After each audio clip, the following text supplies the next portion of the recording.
The French named it. This is the first thing to know about film noir. The name was not given by the people who made the films.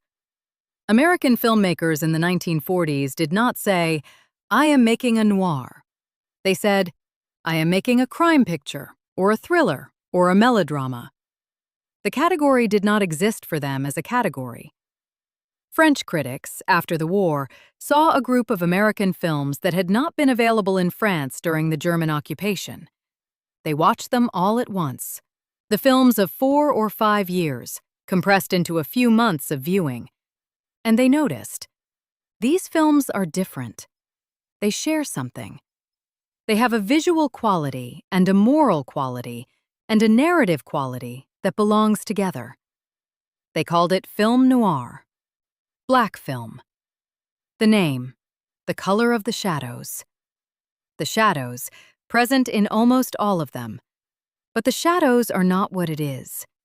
The shadows are how you recognize it. What it is, something else. I have described in this series 10 films that are called noir. Double Indemnity, The Maltese Falcon, Laura, The Third Man, Out of the Past, To Have and Have Not, The Big Sleep, Key Largo, Dark Passage, Night and the City. I want to describe what they share, because the sharing is the definition, or the closest I can get to one. They share a protagonist who is in a world that is not organized for his benefit. Not hostile, not actively malevolent, simply indifferent. The world does not care whether the protagonist survives. They share the knowledge of this indifference on the part of the protagonist from the beginning. The noir protagonist does not discover that the world is hard. He has always known. He is operating from within this knowledge. They share a plot that is less important than the atmosphere the plot generates.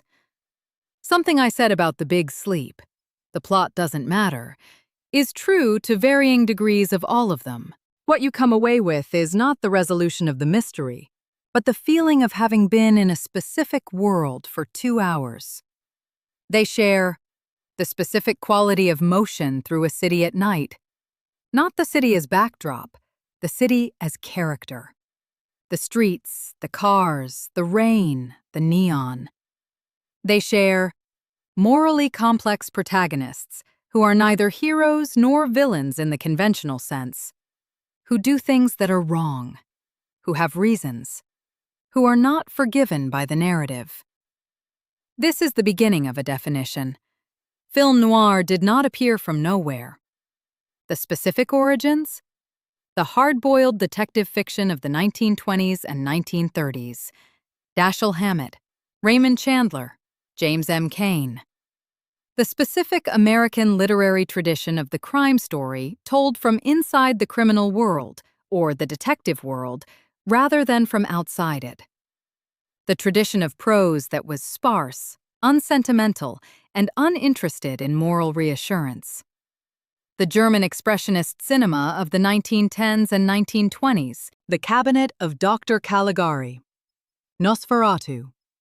The specific visual language of German expressionism, shadows, tilted angles, the world rendered as psychological experience rather than objective reality.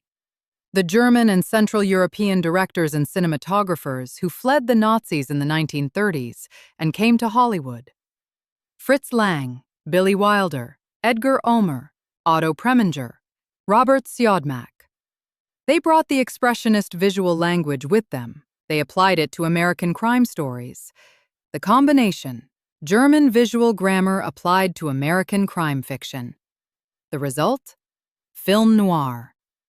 This is the specific historical fact that makes noir one of the most interesting artistic phenomena of the 20th century. It was created by refugees, by people who had left a specific darkness and who brought their visual language of that darkness to a country that had its own specific darkness, the Depression, the war, the anxieties of the post-war, and found that the language fit. I said the shadows are how you recognize noir, not what it is. Let me describe what the shadows actually are. In conventional Hollywood cinema of the 1940s, the lighting is designed to show you what you need to see. Key light, fill light, the actor's face illuminated, the background visible, the scene legible. In noir, the lighting is designed to obscure as much as it illuminates. The shadows are not the absence of light, they are a positive presence. They occupy the frame the way characters occupy the frame. They have weight. The specific argument of the noir shadow: the world contains things that are not visible. Not because the camera cannot show them, because the darkness is where they live. The motivation that cannot be stated, the secret that the characters carry, the specific truth that the plot is circling without arriving at. The shadows, the visual expression of what cannot be said directly. In Double Indemnity, Walter Neff's guilt, before he knows he is going to commit murder, is already in the shadows. The Venetian blind shadows cross his face before he does anything wrong. The visual, ahead of the narrative. In The Third Man, the shadows of Vienna are the shadows of the occupation, of the collaboration, of the specific things the city has done and cannot acknowledge. The shadows, not decoration. The shadows, the film thinking. I have described the femme fatale across multiple episodes of the Noir block. Phyllis Dietrichson, Kathy Moffat, Laura, Vivian Rutledge, Bridget O'Shaughnessy, Marie in To Have and Have Not. Who is the anti-femme fatale? I want to describe the femme fatale as a figure, and then I want to describe what I actually think about her. The femme fatale. The woman whose sexuality destroys the man who desires her. The woman who is calculating, dangerous, willing to use desire as a weapon. The conventional analysis. The femme fatale is a misogynistic figure. She represents the male fear of female sexuality, the specific anxiety about women who know what they want and are willing to use what they have to get it. I do not accept this analysis entirely. The femme fatale is not only a misogynistic figure, she is also something genuinely interesting. The woman who is the most competent person in the film, who understands what she wants, who acts to get it, who is not passive, who does not wait. The femme fatale, dangerous because competent. The anxiety about her, not only the anxiety about female sexuality, the anxiety about competence combined with the willingness to use it. Phyllis Dietrichson is frightening because she has organized her entire situation toward a specific goal and has the capability and the nerve to pursue it. The man who is destroyed, not destroyed because he desired a woman, destroyed because he could not match her competence. The femme fatale, the most complicated figure in noir. Not because she is a misogynistic stereotype, because the stereotype contains something true that the misogyny was trying to manage. The noir city. I have described the specific cities of the noir films: Los Angeles in Double Indemnity and The Big Sleep, New York in Various, London in Night in the City, Vienna in The Third Man, San Francisco in Dark Passage, various Florida locations in Key Largo. What these cities share in noir: they are cities that have an underside. Not the underside that tourists see or that civic boosters describe. The specific layer of the city where the legitimate and the illegitimate overlap. Where the police and the criminals know each other. Where the respectable and the disreputable share the same streets. Noir, the genre of the overlap. The specific Los Angeles of Double Indemnity and The Big Sleep, not the city of Hollywood and the film industry, the city of oil fields and bungalows, and the specific post-war prosperity that contains the same specific post-war anxiety as everywhere else. The specific Vienna of The Third Man, a city that has been both great and terrible, that is now occupied by four powers and organized around its own black market. The overlap between the legitimate and the illegitimate. Total. The city in Noir, not just a backdrop, a moral environment. The specific moral environment in which the noir protagonist operates. The word I have been circling since the beginning of this episode. Fate. The conventional detective story, the Holmes model, is about investigation. Evidence is gathered, a conclusion is reached, order is restored. Noir. The investigation is secondary, or absent, or leads nowhere satisfying. What noir is about? Fate. The noir protagonist is a person who is moving towards something they cannot escape, not because a villain is pursuing them, because the choices they have made, the character they have formed, the specific history they carry with them, are pulling them toward a specific destination. Jeff Bailey in Out of the Past built a life at a gas station to escape his fate. The fate arrived at the gas station. Walter Neff in Double Indemnity records his own doom in the first minutes of the film. The doom was always coming.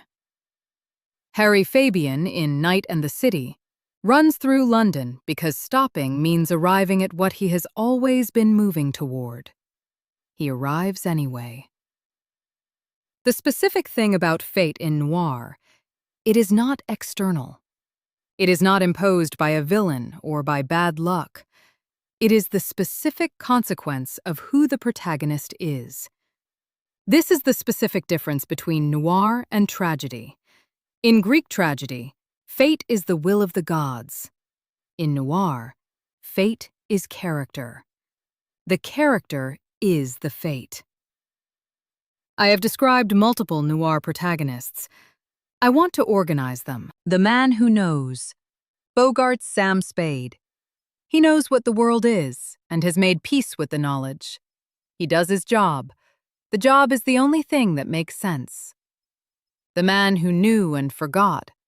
Bogart's Philip Marlowe. He knows what the world is and still lets it get to him. He keeps caring. The caring. The thing that makes him vulnerable. The man who is running. Mitchum's Jeff Bailey. He knows what is coming and has tried to build a life in between. The in-between ends. The man who is falling. Fred McMurray's Walter Neff. He knows he is walking toward destruction. He walks anyway. He knows why he is walking. This does not stop him. The man who wants. Richard Widmark's Harry Fabian. He runs because wanting is who he is. The running is the life. The arrival. Only possible in one direction. The man who is trying to understand.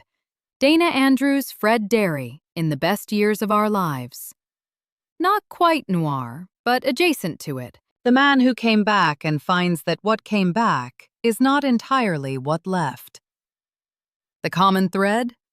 These men are not innocent. They have made choices. The choices are in the process of producing consequences. The consequence? Visible from the beginning to the audience, if not to the character. Noir is not a crime film. Crime films have villains. The villain does something wrong. The protagonist exposes or defeats the villain. Order is restored. Noir. The protagonist may also do wrong things. The villain may not be more wrong than the protagonist. Order is not restored. A thriller. Thrillers create suspense about outcome. The specific pleasure of a thriller, you do not know what will happen. Noir often tells you what will happen in the first frame. The pleasure, not suspense about outcome, but the experience of watching the outcome arrive. A tragedy in the classical sense. Classical tragedy, a good person with a flaw. The flaw produces the catastrophe. The catastrophe. Deserved in the specific sense that the flaw made it inevitable. Noir. The protagonist is not necessarily good, and the catastrophe is not necessarily just. The world of noir does not organize itself around justice. A morality tale. Morality tales. Wrongdoers are punished, the righteous are rewarded. Noir. Wrongdoers are sometimes punished, sometimes not. The righteous, if they exist in noir, are not especially rewarded for their righteousness. What noir is. The story of people operating in a world that is indifferent to their fate, making choices for reasons that are human and comprehensible, and arriving at the specific destinations that their choices and their characters have been building toward. The production code required that crime be shown to not pay, that criminals be punished, that moral wrongdoing have consequences. Film noir operates within these requirements and despite them simultaneously. Walter Neff dies. Jeff Bailey dies. Harry Fabian dies. The code. Satisfied. The code required punishment. The films provided punishment. The code did not require that the punishment feel like justice. The code did not require that the world feel fair. The code did not require that the audience feel the punishment was earned. Noir. Provided the punishment, without providing the moral reassurance that the punishment usually implies. The specific achievement. Noir killed its protagonists in ways that looked like code compliance and felt like tragedy. The code saw the deaths, the audience felt the tragedy. Both satisfied. Neither fully satisfied. Film noir is a specifically American genre, or at least the form it took in Hollywood in the 1940s and 1950s is specifically American. The British noir of Night in the City is noir by extension. The French films that inspired the French critics to name it are pre-noir. The German origins are visual, but not the full form. Why is the complete form American? The American myth. Success is available to anyone through hard work and the right character. The American dream. You can make yourself into whatever you choose to be. Your past does not constrain your future. Noir. The American myth examined from the other side. The characters who made choices that they cannot take back. The pasts that do not let go. The specific American experience of the post-Depression, post-war years.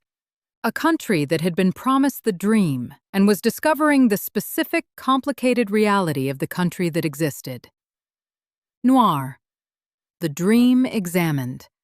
Not rejected, examined. The examination does not say the dream is false. It says the dream does not account for human character, for the specific fact that people make choices that feel right in the moment and are wrong in the long run, for the fact that the world does not organize itself around your aspirations. The American dream. Available in principle. Noir. The specific cases where it was not available in practice. I described the music of specific noir films throughout the block. The Laura theme. Longing, the reaching that does not arrive. The third man zither, beautiful and melancholy, notes present and then gone. The big sleep, no specific theme, but the specific texture of a Hollywood orchestra at its most assured. Out of the past, the score by Roy Webb, which knows when to be quiet. What noir sounds like generally. Brass at low registers, the specific sound of something heavy. Strings, when used, deployed sparingly, for the moments of emotional weight rather than throughout. Silence, used more than in most films of the era.